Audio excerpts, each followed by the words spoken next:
वज़ीर आज़म साहब की जो तकरीर था, हमें ऐसे लग रहा था कि बजट की वाइंड अप का तकरीर नहीं, हुकूमत का वाइंड अप होने वाले का जो तकरीर होता है, जिसमें वज़ीर आज़म अपने छोटे छोटे जो कॉम्प्लीमेंट्स थे वो उनके जिक्र कर रहे थे। मसला ये था कि कोई सच नहीं था इस तकरीर में। वज़ीर आज़म कहता है कि हमने बड़ा सोच समझ के लॉकडाउन का सिलसिला और कोरोना का वबा का मुकाबला किया है। हमारा बहुत ही तैयारी है, इतना तैयारी है कि हमारा हेल्थ सिस्टम इस वबा को संभाल सकता है, मगर एक ही कंडीशन है, एक ही अगर हमारे अवाम जो है वो SOPs को फॉलो करते हैं तो फिर हमारा हेल्थ सिस्टम भी यह वबा का मुकाबला कर सकती है। जनाब स्पीकर, दुनिया में एक भी मुल्क नहीं है जो इस कोरोना का वबा का मुकाबला कर सकती है। उनका सेहत का निज़ाम इतना तादाद में इतने बीमार लोग का ख्याल रख सकते हैं। ना अमेरिका का सेहत का निज़ाम, ना ब्रितानिया का सेहत का निज़ाम, तो पाकिस्तान का सेहत का निज़ाम जिसमें हमारा ICU बेड्स नहीं है, हमारा टर्शरी केयर हॉस्पिटल्स कम है, हमारा हॉस्पिटल बेड्स पर 10,000 का पॉपुलेशन का तादाद बहुत ही कम है। पाकिस्तान का सेहत का निज़ाम, अगर हम कोरोना का मसला 100% संभालते, अगर हम हर वो कदम उठाते जो वर्ल्ड हेल्थ ऑर्गेनाइजेशन कह रहा था शुरू दिन से कि उठाए, जो हम देख रहे थे कि वुहान में अपनाया जा रहा था, जो वियतनाम में अपनाया जा रहा था, जो न्यूजीलैंड में अपनाया जा रहा था, और जहां वहां अल्हम्दुलिल्लाह आज वो काबू पाए हैं इस मरीज, तब भी हमारा सेहत का निज़ाम, हमारा सेहत का इंफ्रास्ट्रक्चर इस कोविड की वजह से, कोविड की प्रेशर की वजह से डूब जाना था। आपने जो इंपीरियल कॉलेज की स्टडी आया है, येल का स्टडी आया है, अगर जैसे हमारा एक वजीर साहब कहता है वो वेस्टर्न ममालिक का ज़ैनी गुलाम नहीं बनना चाह रहा है, तो आप ही का पाकिस्तान का जिना कायदे आजम मोहम्मद अली जिना का अपना न्यूज़पेपर ने अपना संडे का मैगजीन में एक पूरा स्टैटिस्टिकल एनालिसिस किया है और उसके मुताबिक भी आपको बताया है कि आपका सेहत का निज़ाम डूब जाएगा। आप अपने अवाम का जिंदगी और सेहत बचाने के लिए, मईशत बचाने के लिए कदम उठाए। हमारा वजीर आजम का पहले दिन पे प्लान नहीं था, दूसरे दिन पे प्लान नहीं था, 2 हफ्ते बाद प्लान नहीं था, और आज 3 महीने बाद, 4 महीने बाद प्लान नहीं है।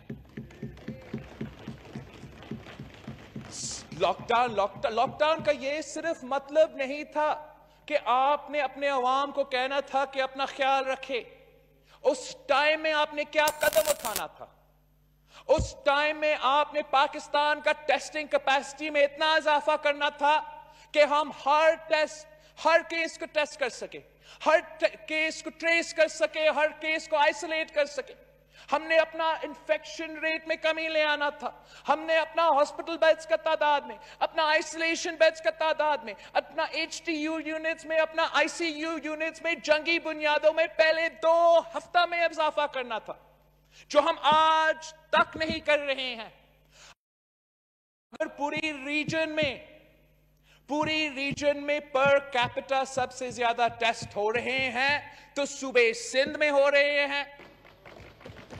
अगर सबसे ज्यादा रिकवरी रेट्स पाकिस्तान में हो रहे हैं तो सूबे सिंध में हो रहे हैं। हमारा इसमें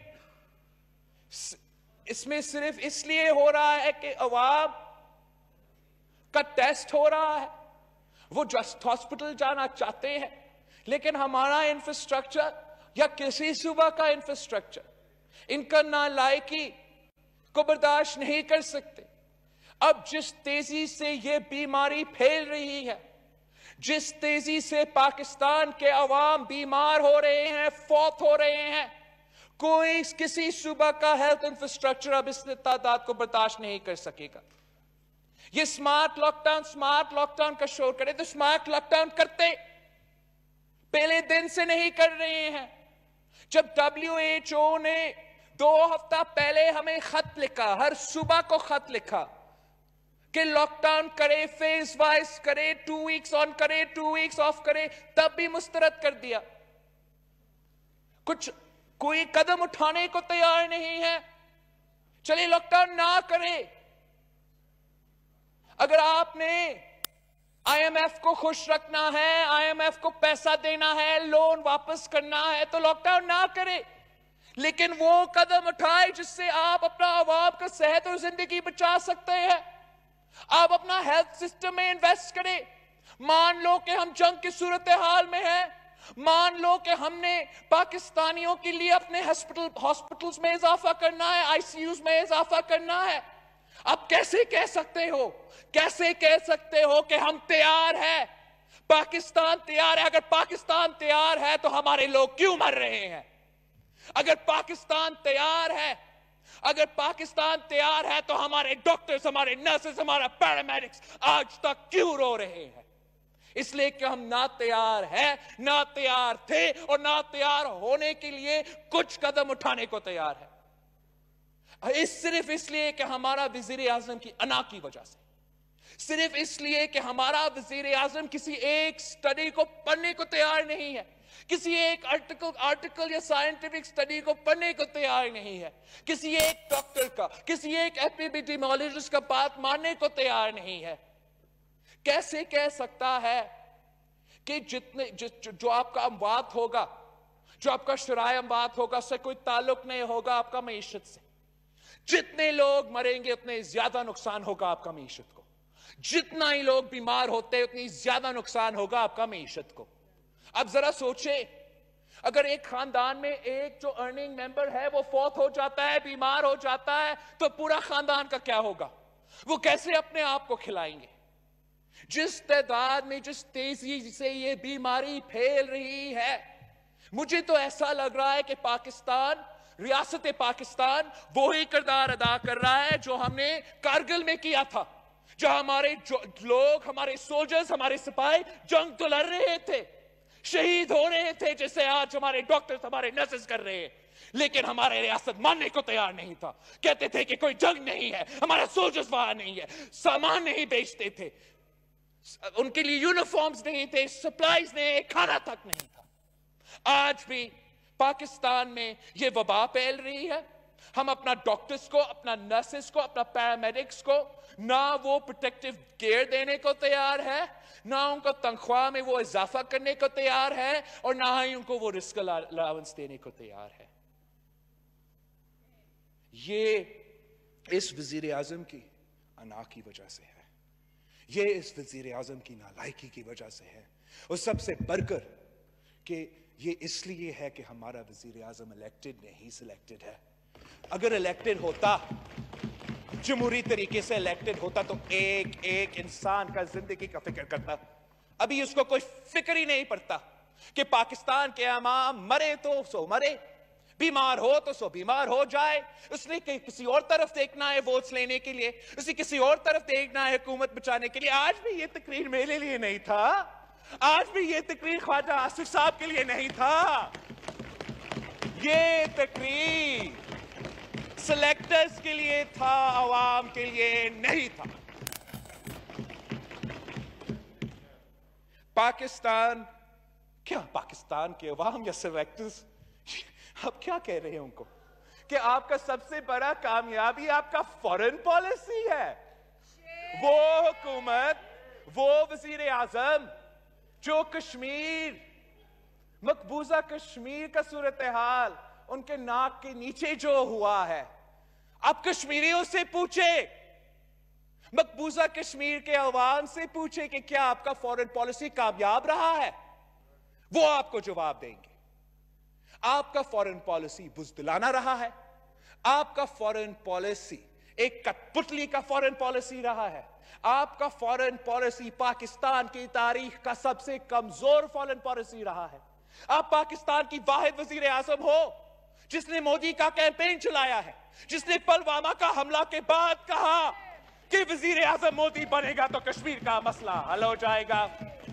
अगर आपका कैंपेन इंडिया के खिलाफ इतना कामयाब था, अगर आप इंडिया के खिलाफ लॉबिंग कर रहे थे, अगर आप इंडिया के खिलाफ हर फोरम पे उनके खिलाफ न्यूयॉर्क टाइम्स में और पता नहीं कहां सेनेटर लिंडसे ग्राहम को कह रहे थे कि इंडिया बुरा है, तो इस सवाल का जवाब दे कि यूनाइटेड नेशंस का सिक्योरिटी काउंसिल का नॉन मेंबर वो कैसे मुंतखब हुए? उन्होंने 184 वोट्स लिए हैं आउट ऑफ 192। ये है आपका कामयाबी कि भारत को 184 वोट्स, 184 ममालिक उनको वोट देने को तैयार थे। इसको आप कामयाबी की तरह पेश करते हो। चाइना का जिक्र करते हैं, सीपैक के साथ जो इस हुकूमत ने किया, इनके जो गैर जिम्मेदार वजीर हैं, जिनके बयानात की वजह से चाइना ने भी एहतजाज किया। पाकिस्तान के चाइना के साथ जो रिलेशनशिप्स है, इसकी बुनियाद शहीद जुल्फिकार अली भुट्टो ने रखा है। आप खुद चाहे वो आपको कहेंगे। और जितना नुकसान पाकिस्तान और चीन का रिलेशनशिप में, पाकिस्तान और चीन की जो स्ट्रेटेजिक एम्स है, खान साहब ने पहुंचाया है, किसी और वजीर आजम ने नहीं पहुंचाया है। हमारा वजीर आजम को लेक्चर देने का तो शौक है, मगर उसका अपना लेक्चर पे अमल करना को तो कोई इरादा नहीं होता। हमें सुनाता है कि मेरिट, अकाउंटेबिलिटी और फिर डिबेट। तो शुरू होते हैं हम डिबेट से। वजीर आजम ने कहा कि वो हर वेडनेसडे पे आके हमसे डिबेट करेगा। अब दो साल हो चुके हैं हमारा वजीर आजम ने इस वादा पे, जैसे हर वादा पे यू टर्न लिया है। आज भी तकरीर करके चला गया है जबरदस्त, लेकिन वो डिबेट नहीं होता। अगर वजीर आजम ने डिबेट करना है तो हमारा सवाल का जवाब देना पड़ेगा, और हमारा वजीर आजम इसलिए हमारा सवाल के जवाब नहीं दे सकते। ना मईशत को उसको जवाब देने का कुछ है, ना सेहत पे, ना फॉरेन पॉलिसी पे, तो इसलिए वो डिबेट करने को तैयार नहीं। तो मैं चैलेंज करता हूं वजीर आजम साहब को कि या इधर आके डिबेट करे, फेस टू फेस डिबेट करे जहां आप ऑपोजिशन का सवाल का जवाब दो, या टीवी पे, आपका बड़ा शौक है टीवी पे जाने को। हम चैलेंज करते हैं वजीर आजम साहब को कि हमें टीवी पे डिबेट करे, कहीं ना कहीं आए, ताकि आप जो झूठ इस कौम को खिलाते हो, जो झूठ आप हर तकरीर में दोहराते हो, जो झूठ आप हर प्रेस कॉन्फ्रेंस में दोहराते हो, उसको जवाब आपको देना पड़ेगा। लेकिन आप देख ले चेयरमैन साहब, आप देख ले, वजीर आजम हमारा बुज़दिल है, वो ना मेरा जवाब यहां देने को तैयार होगा, ना टीवी पे हमारा डिबेट करने को तैयार होगा। हमारा वजीर आजम जो है वो अपना फॉरेन ट्रिप्स का प्राइस टैग हमें सुना रहा था, और जिसपे हमारा उनके साथी बहुत खुश हो रहे थे, मैं भी खुश था। लेकिन जनाब स्पीकर, इस सवाल का जवाब दे दे कि जो सबसे ज्यादा कर्ज पाकिस्तान की तारीख में वजीर आजम साहब की हुकूमत ने माशाल्लाह इकट्ठा किया है, और सबसे कम, the lowest growth rate in the history of Pakistan, ये भी माशाल्लाह इस हुकूमत का कारनामा है। उनका अपना वजीर, उनका अपना प्लानिंग डिपार्टमेंट का अपना रिपोर्ट कहता है कि जो पाकिस्तान की मुआशी सूरत हाल है, कोविड से पहले बुरा था। आपका अपना इकोनॉमिक सर्वे जो नेगेटिव 0.4% ग्रोथ का जिक्र करता है, जो हकीकत में नेगेटिव 2.2 का ग्रोथ है, वो लॉकडाउन का पहला का एनालिसिस था। लॉकडाउन इंप्लीमेंट करने से पहले ये रिपोर्ट का डाटा है। मतलब आप नेगेटिव ग्रोथ में थे लॉकडाउन से पहले। इसलिए हम कहते हैं कि आप कोरोना के पीछे छुपने की कोशिश कर रहे हो। आप कोरोना के पीछे जो रोजगार आप नहीं दे सके, जो वो लाखों घर का वादा आपने किया, आप नहीं डिलीवर कर सकते, अब आप कोरोना के पीछे छुपने की कोशिश कर रहे हो। चुपे, हम आपको चुपने देते। अगर आप वाकई ही कोरोना का मुकाबला करने को तैयार होते, अगर आप वाकई हमारे अवाम का सेहत और जिंदगी को बचाने का कोई ख्याल रखते, आप एक पैंडेमिक बजट पेश करते। अगर अमेरिका में ट्रंप और डेमोक्रेट्स मिलके कोरोना के लिए स्टिमुलस पास कर सकते हैं। वो कैसे हुआ?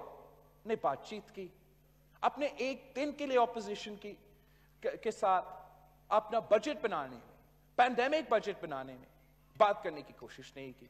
अगर आप बात करते, हम आपको समझाते कि ये मामूली बजट नहीं है। अगर आप बात करते, हम आपको समझाते कि इस दफा हम सब मिलके इस वबा का मुकाबला करने की कोशिश करें। इस दफा अगर हमारे पास जो फिस्कल स्पेस है, हम अपना कॉन्स्टिट्यूएंसीज में, अपना एमएनएज में, अपना एलाइज को खुश रखने में जाया नहीं करें। ये वक्त है अपने अवाम का जिंदगी का तहफ्फुज करना। ये वक्त है अपना फ्रंटलाइन सोल्जर्स, अपना फ्रंटलाइन डॉक्टर्स, अपना फ्रंटलाइन नर्सेज, अपना फ्रंटलाइन पैरामेडिक्स, उनका ख्याल रखना। लेकिन हमारा हुकूमत ने ना उनका ख्याल रखने का सोचा है, ना हमारा लोकस का मसला जो आज भी चल रहा है। कल सोशल मीडिया पे और इलेक्ट्रॉनिक मीडिया पे नवाबशाह से फुटेजेस चल रहे थे, जिस तादाद में वहां लोकस हमला कर रहे थे।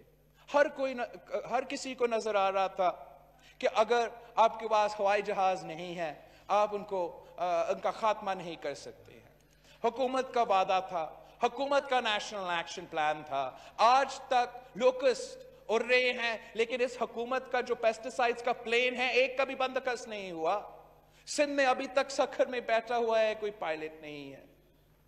ये कौन सा वज़ीर आज़म है जो हमें लेक्चर्स देते हैं, जो हकायक पे मबनी नहीं है, जो किसी दूसरा रियलिटी पे बेस्ड है, जो पाकिस्तान हमारे सामने है, जिस पाकिस्तान में हमारे अवाम के हर पाकिस्तानी का सेहत और जिंदगी खतरा में है, हर किसान का फसल खतरा में है, हमारा फूड सिक्योरिटी खतरा में है।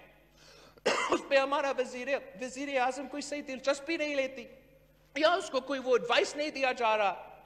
लेकिन हमें इसको हल करना है, हमें इसको एड्रेस करना है। हम अपने अवाम को इस तरीके से लावारिस नहीं छोड़ सकते। वजीर आजम अवेयरनेस का कहता है, वजीर आजम एसओपी का कहता है। वजीर आजम कहते हैं अगर अवाम अमल करेंगे हमारा एसओपीज पे तो फिर हम बच पाएंगे। मैं पूछता हूं, इन्होंने कितने समझाने की कोशिश किया, इन्होंने कितने कैंपेन्स चलाए, कितने मादरी जबान में हमने कैंपेन्स चलाई है पीटीवी के थ्रू। मकसी साहब, आप मुझे बताएं, क्या बलोचिस्तान में मादरी जबान में कैंपेन्स वफाकी हुकूमत के चैनल्स पे, वफाकी हुकूमत का जो स्टेट रेडियो है, जो टेलीविजन चैनल है, क्या वो चल रहे हैं? एसओपी एसओपी एसओपी कह के अवाम को क्या समझ आएगा? क्या हमको पता चलेगा कि हमें मास्क पहना है, हाथ धोना है, फासला रखना है? नहीं, आपको समझाना पड़ेगा। हुकूमत कोई काम करने को तैयार नहीं। हुकूमत नाकाम रहा है मईशत पे, हुकूमत नाकाम रहा है फॉरेन पॉलिसी पे, और अब ये हारा हुआ कठपुतली जिनका बैकग्राउंड ज्यादा है, आता है इस हाउस में, कमजोर तकरीर करता है और चला जाता है। सामना करना पड़ेगा, अवाम को जवाब देना पड़ेगा। आज भी हम जंग की सूरत हाल में हैं, लेकिन आज भी हमारा वजीर आज़म कोई कदम उठाने को तैयार नहीं है। Thank you.